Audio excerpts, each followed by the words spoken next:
Hey, welcome back, everybody. As we record this, it is May 1st. Happy May, Penny. Happy May, Kylene.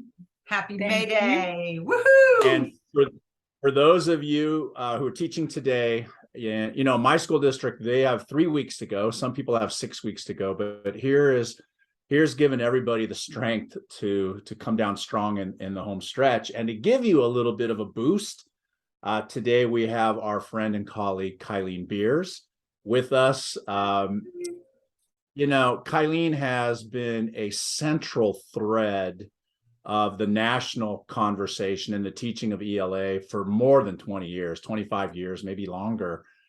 Former president of NCTE, author of numerous books on her own, a number of books with Bob Probst, and now coming off of that partnership with Bob, she went back and has revised When Kids Can't Read, What Teachers Can Do, which this is the 20th anniversary of the book, now 21. And I got to say, as a young teacher, I think I've said this publicly before, that book was, the initial edition of that book was very influential for me as a young teacher. So beyond our friendship, it's a thrill to have you on and to be able to talk about it. Welcome. I read it. Yeah, I read it before it came out, and one of the things I was struck by was the amount of revisions, the amount that you've changed. Like, this isn't a second edition where you change 5 things and throw it back out there. This is a completely different, in many ways, a different book. Would you like to speak to, like, what are some of the, I mean, obviously you learn things over those 20 years. Sure. What are the revisions that you would like people to be aware of in the book? Well, thank you to both of you for having me on today. I want to say that first. And second, Kelly, I want to say thank you for pointing out that you were a young teacher when you read the first edition. That, of course, meant I was a young writer.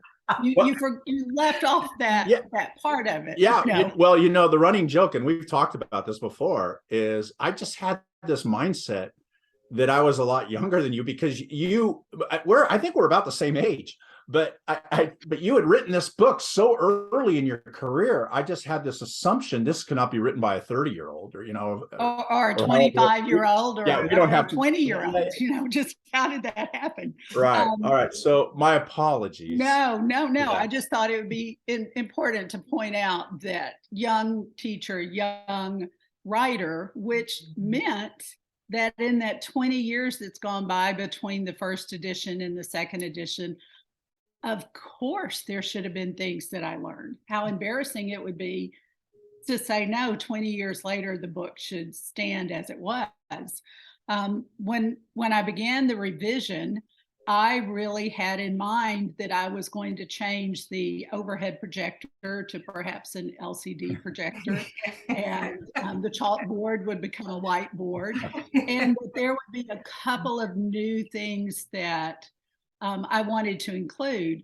I did not really understand, I think, when I started sitting down to write, that something had really changed inside me, which was this urgency in understanding that there is now a tremendous feeling in me of urgency, of getting it right, of understanding that our democracy is really dependent on a citizenship of people who are literate to the highest levels. And I think that's what changed the most in this book for me. Before, I understood there was a need for people to be able to read so they could function in society.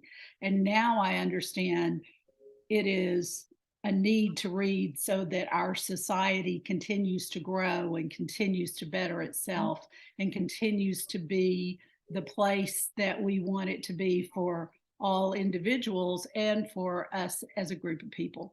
I think that was the number one change. There were also changes in things like my understanding of the importance of making an inference. I even when I first started teaching, I'd say to kids, well, you know, you need to make an inference. And they'd say, well, what is that? And I'd say, well, it's when you infer. And, you know, that was highly helpful. Or I'd say it's when you take what's in your mind and what's in the text and you come up with something new. And that's when I would get answers from kids that had nothing to do with what was in the text. Because anytime you ask a 7th grader to come up with what's in his or her mind, you're going to get anything in the world. So this book takes a lot more specific look at what it means to make an inference.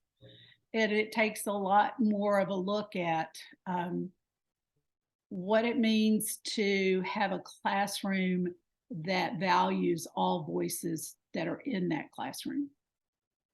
You know, I was thinking, KYLENE, about the first few times I saw you present, and I was one of the many hundreds of teachers in the back of the room, just kind of going, how did you get so smart about so many things?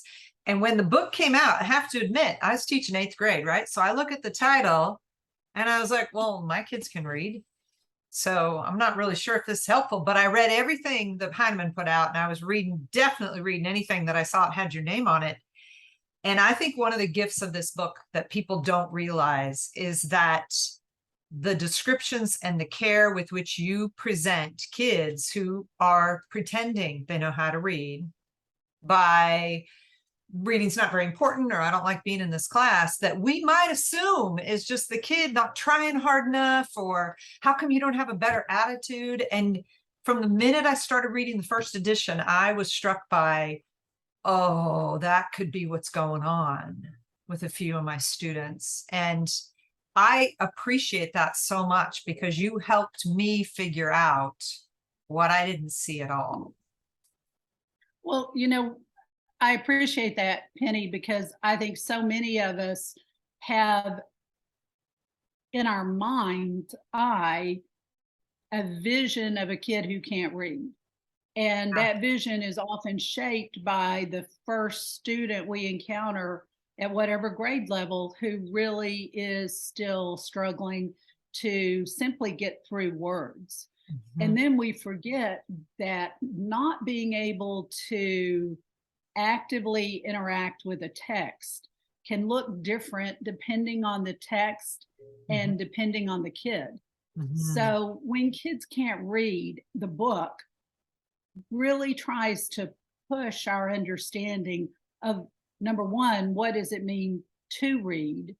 And therefore, number two, what does it mean when you're having trouble with that really wide vision of reading a text?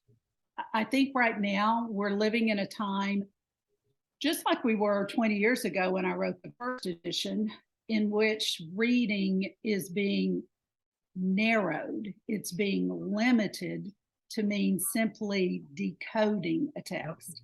Yep. And while that is a critical and necessary step, it is not a sufficient definition to understand what reading is really all about.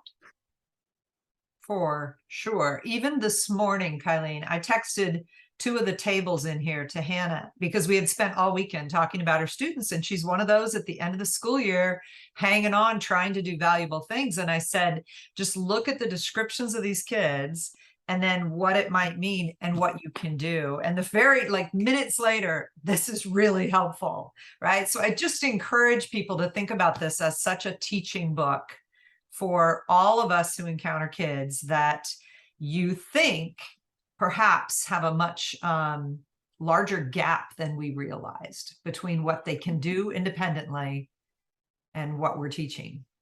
Well, number one, I hope this helps Hannah, especially in these last few weeks. I love hearing from teachers right now who, as you say, are not done teaching until the very, very, very last day. I would also remind people that the book is set up to really be a handbook.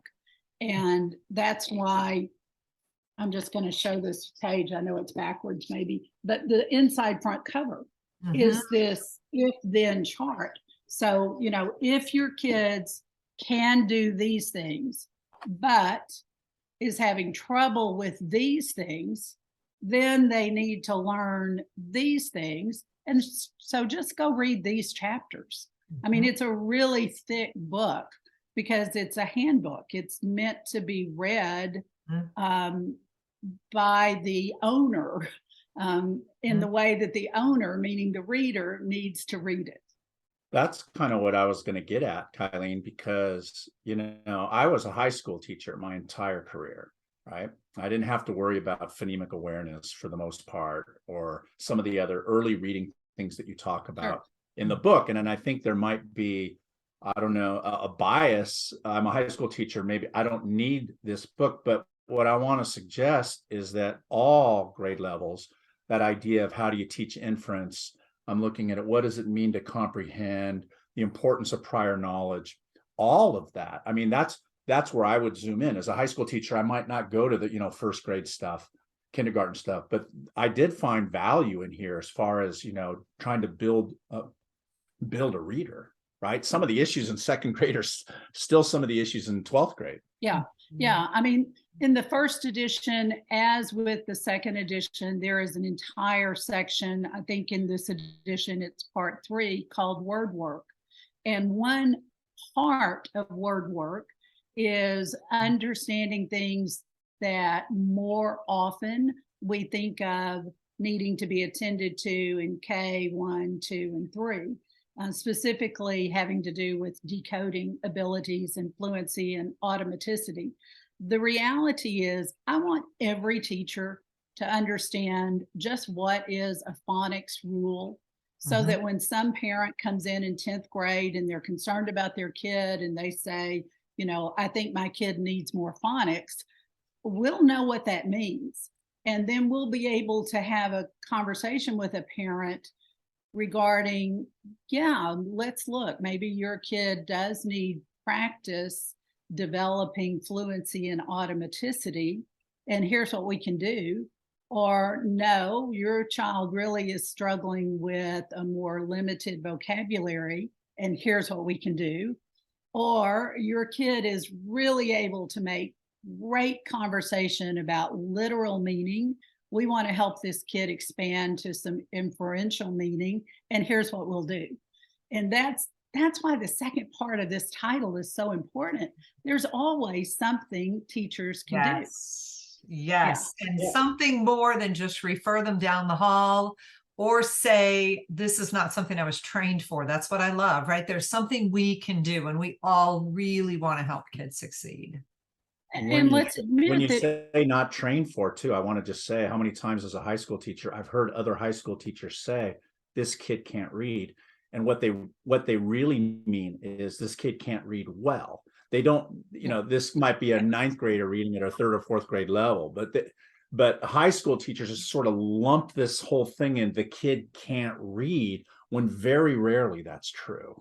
Yeah. I mean, I think what we've got to recognize is that the number one problem with our older kids is not a lack of decoding skills.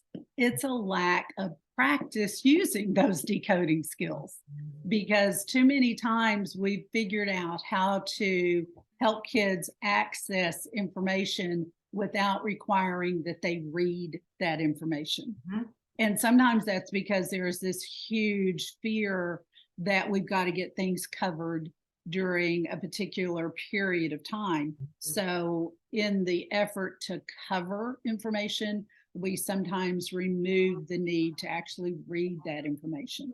So you're just never going to get better at something if we don't spend time practicing doing that something.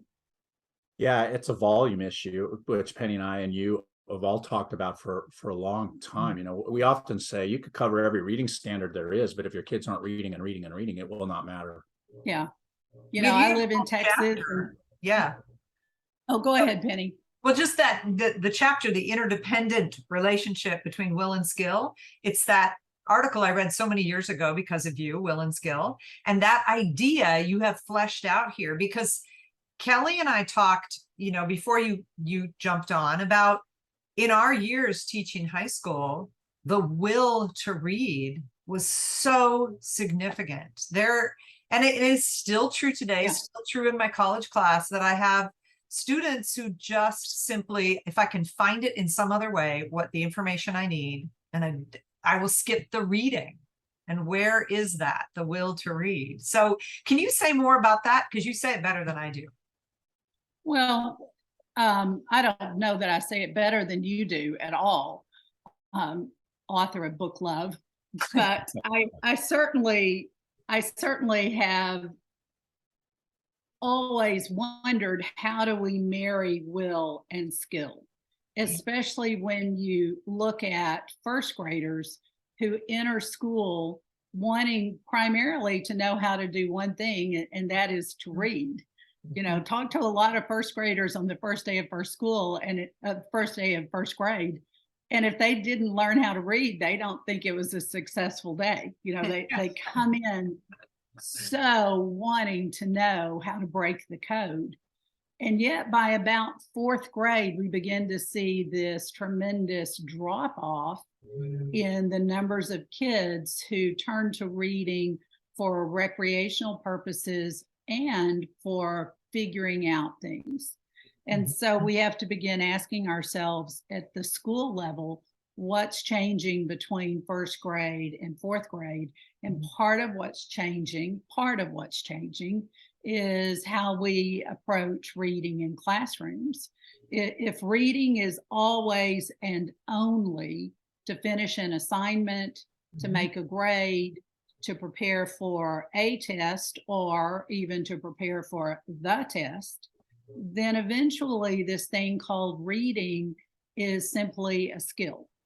And if I can discover other ways to get what that skill was supposed to give me, which is information, that aren't as painful, then I may decide to do that. What we've got to do instead is say to kids, reading is primarily a way for you to consider who you are and what this world is. And is there anything that is meaningful to you? You know, Bob and I call that, you know, going from the book to the head to the heart. And I think the heart got lost, and it gets lost for a lot of kids. So we've got to bring back that interest in discovering who I am as a person while I'm reading, because that's going to be what keeps me doing this fairly solitary act. You know, we are social beings, and reading is a solitary act. And so the two, especially during adolescence, don't seem to mesh. That's one reason why giving kids lots of time for social interactions about the things they've read in this solitary moment becomes so important. It's also why we've got to make sure their skills go up. Something that I can't do well, I'm never going to want to do. I mean, seriously, I don't do jazzercise because I never could do that grapevine step turnaround. Wait. You're waltzing. I read that in this book. You're waltzing. I know. I know. Anything. We are so trying to learn ballroom dancing.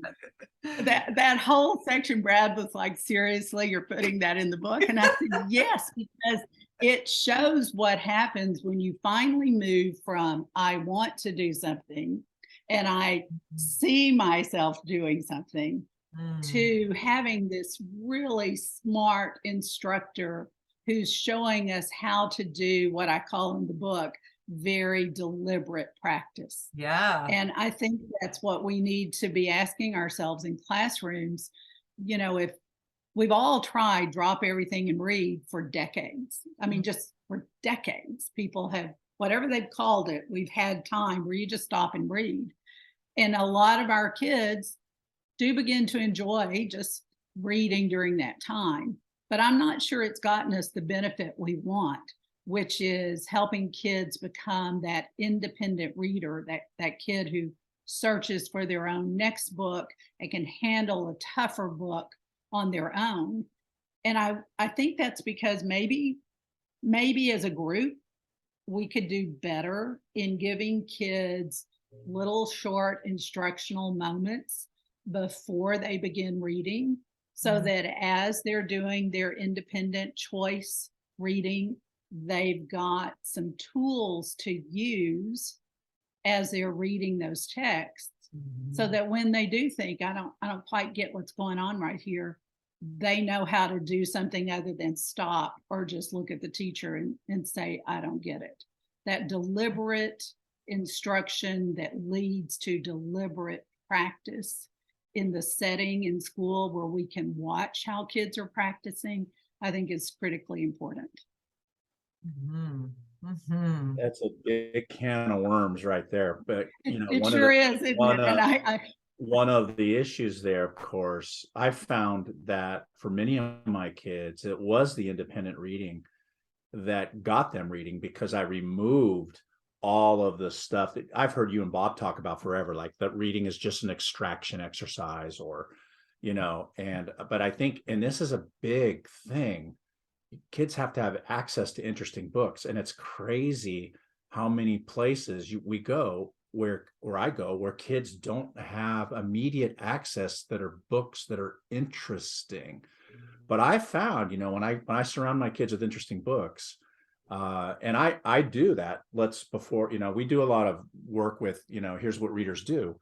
And then of course, while they're reading, I think the thing that Penny taught me the most was that while they're reading, I'm not reading. While they're reading, I'm conferring. Right. And I'm doing that little instruction. A lot of the kind of stuff you talk about in your book, I'm doing that one-to-one with that kid right then and there.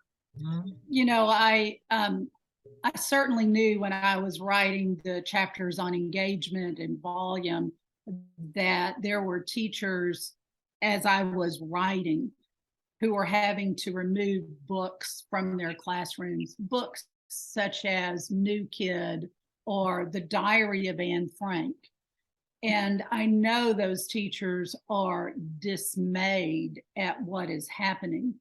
What I hope these teachers will continue to do is go back to their principals, go to their language arts supervisors, go to the superintendent, go to the school board, go to their local newspapers and say, here's why we have these books in our classrooms.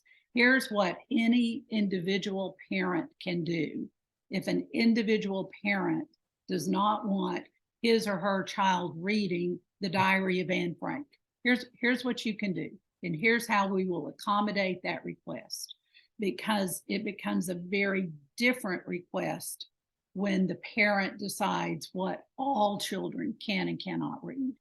And if we want to create kids who understand how to find a book that will be of interest to them, then we've got to flood our school libraries and our classrooms with literature that can be seen as interesting to a wide group of people. I am not for putting any book in any classroom. I think that's why teachers stand at the front of the room. Teachers know their kids, they know literature, they know what's going to work in their community with their kids at that grade. There is nothing unexpected about a teacher saying, I'm not sure this is the right book for my 5th graders. And another teacher saying, it's the perfect book for my 9th graders. That's what selection is all about. And selection and censorship are two very, very different words. So Penny and I have had that conversation a few times where I've said, I'm not sure absolutely. I could defend this book in my library. In your community or in your particular course, or I think that is part of what we're called to do, not only to know what's on our shelves, but to know the context we teach in. But I always stood behind, yes, your students will not read that book, but you can't say my daughter won't, right? You can't say, exactly. And that conversation is a rich conversation. That is an important conversation for communities. The one that is not for me is we're just going to take all of the books away, and then we're pretending that will has nothing to do with this equation. And there are lots of kids who will tell you, oh, I became a reader because my book club had me choose this book I would never have chosen. And they helped me understand it. And they I see it again and again where a kid will just become alive. What's the next Colson Whitehead book I can read, right? They found an author that speaks to them. I had a 7th grade student one time who was always reading not only complex texts because of the syntax and the vocabulary, but books that I thought had really difficult ideas for a 13-year-old to perhaps deal with at that point. I also knew this young man kind of lived in a very tough situation. One day I saw him reading a book that I thought was particularly difficult to handle as far as the content. And I said to him, you've chosen a really tough book. And he said, it is. And I said, how are you doing with it? And he said, I don't know. And I said, well, do you want to keep reading it? And he said, I don't know. He said, but what I do know is in this book, when it gets too tough, I can shut the book, I can close the book, and I can walk away from it. But in real life, when it gets this tough, sometimes I can't walk away from it. And he said, I like that the book gives me the option on what I need to do when real life doesn't. And I sat down helps thinking, him process. Oh yeah, this Helps him kid process real life. Yeah. is deciding what can he handle, what can he not handle. And he was probably pushing himself through it because life wasn't going to give him that moment to push himself through the situation. I think that we forget kids and adolescents come to a book wanting to know more. And that more is not just about themselves, but it's more about how are all of us in this great big community learning to get along with each other. Mm-hmm. And in that learning, yeah, sometimes some books go through some tough issues, but books that are worth reading always show how people try to resolve those issues. Mm-hmm.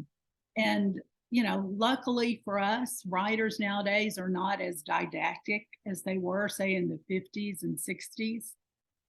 But books that are quality books show kids what tenacity and grit are all about. Mm-hmm. And I think those are important lessons to learn.